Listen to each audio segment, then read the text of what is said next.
working together going forward to turn the direction of the country around. Unfortunately, to find myself sitting here and listening to the latest tirade by the Democratic leader against the president-elect and his team.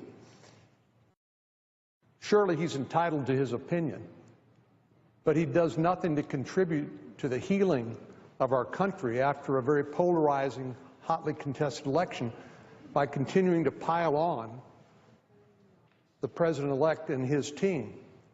We had an election. The American people voted. The American people chose their next president.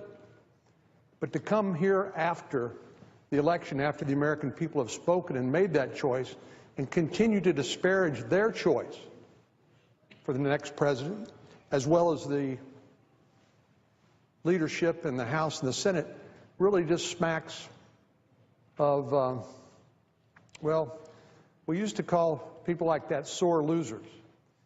But frankly, what he does is also contribute to the coarsening of our discourse and debate here in the United States Senate. I had to check the standing rules of the Senate to see whether Rule 19, which governs the terms of debate, would cover the president or the president-elect.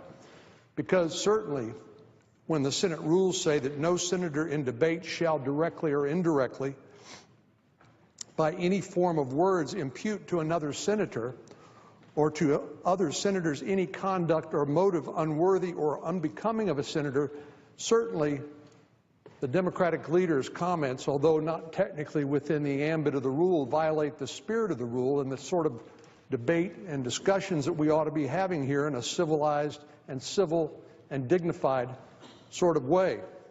And I realize the Democratic leader will be leaving the Senate at the end of this year, and I hope that we can return to the sort of civil and dignified discourse and differences of opinion that we surely will have from time to time about matters of policy. This is a United States Senate, for heaven's sake.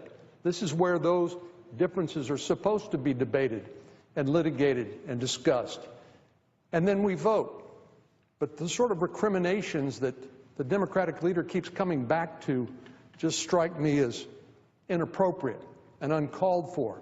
And rather than contribute to the sort of healing of our nation that Secretary Clinton, who, by the way, had more to complain about than the Democratic leader does in terms of the outcome, she ended up on the short end of the stick.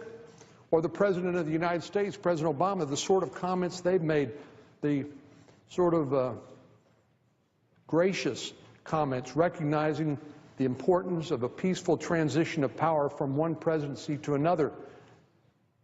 That's the sort of tone